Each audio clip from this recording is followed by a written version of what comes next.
Brought to you by Sudhakar Gasoline.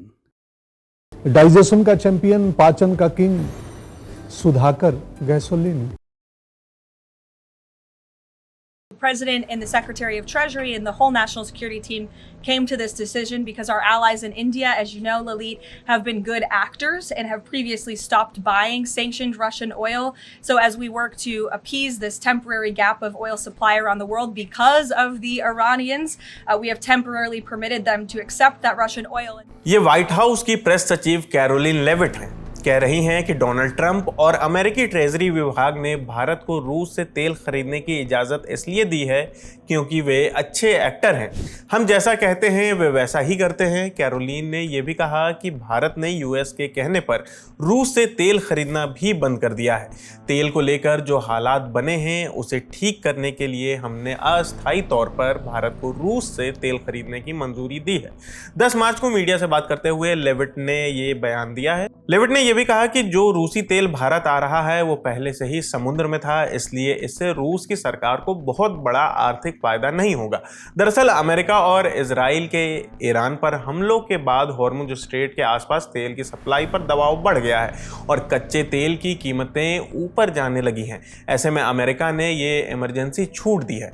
हालांकि इस फैसले से भारत को फिलहाल राहत मिल सकती है, लेकिन अमेरिकी अधिकारियों की भाषा पर सवाल भी उठ सकते हैं। इससे पहले अमेरिकी ट्रेजरी सेक्रेटरी स्कॉट बेसेंट ने भी कुछ ऐसा ही बयान दिया था। उन्होंने फॉक्स न्यूज से बात करते हुए कहा था कि भारत ने हमारे साथ बहुत सहयोग किया है। जब हमने कहा तो उन्होंने रूसी तेल खरीदना बंद कर दिया। अब हम उन्हें फिर से रूसी तेल लेने की इजाजत दे रहे हैं ताकि बाजार में तेल की सप्लाई बनी रहे। लेविट का हमने इजाजत दी कहना और बेसेंट का यह कहना कि भारत ने जब हमने कहा तब तेल खरीदना बंद किया, भारत की विदेश नीति के उस सिद्धांत पर सवाल खड़ा करता है जिसे रणनीतिक स्वतंत्रता कहा जाता है। इसे ऐसे समझिए कि भारत की विदेश नीति में रणनीतिक स्वतंत्रता का मतलब है कि भारत अमेरिका, रूस या किसी भी देश के दबाव में आए बिना अपने हित के हिसाब से फैसले ले।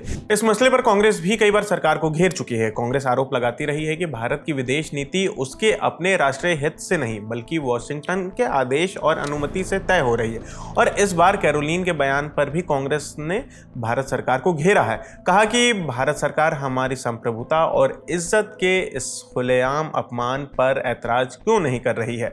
अमेरिका और भारत के बीच व्यापार समझौते का ढांचा तय होने के बाद अमेरिका ने भारत पर लगने वाला टैरिफ 50% से घटाकर 18% कर दिया। शुरुआत में ट्रंप के लिबरेशन डे फैसले के तहत भारत पर 25% टैरिफ लगाया गया था। बाद में ट्रंप ने इसे बढ़ाकर 50% कर दिया और कहा कि भारत रूस से तेल खरीदकर यूक्रेन की जंग को बढ़ावा दे रहा है। अमेरिका ये दावा करता रहा है कि भारत ने रूसी तेल की खरीद कम करने का भरोसा दिया है, इसलिए टैरिफ घटा दिया गया है। हालांकि भारत ने साफ तौर पर कभी नहीं कहा कि वह रूस से तेल खरीदना पूरी तरह बंद कर देगा। बता दें कि पश्चिम एशिया में अमेरिका, इजराइल और ईरान के बीच चल रही जंग का असर अब तेल और ऊर्जा सेक्टर पर भी दिखने लगा है। जंग के बीच स्ट्रेट ऑफ हॉर्मुज पर तनाव बढ़ गया है। इस समुद्री रास्ते में दुनिया का करीब 20% तेल और गैस की सप्लाई यहां से गुजरती है। Saudi Arab, Iraq, Kuwait, UAE और ईरान जैसे ओपेक यानी कि the organization of the petroleum exporting countries देशों का ज़्यादातर तेल इसी रास्ते से एशिया की तरफ जाता है। कतर भी अपनी लगभग सारी एलएनजी गैस की सप्लाई इसी रास्ते से करता है।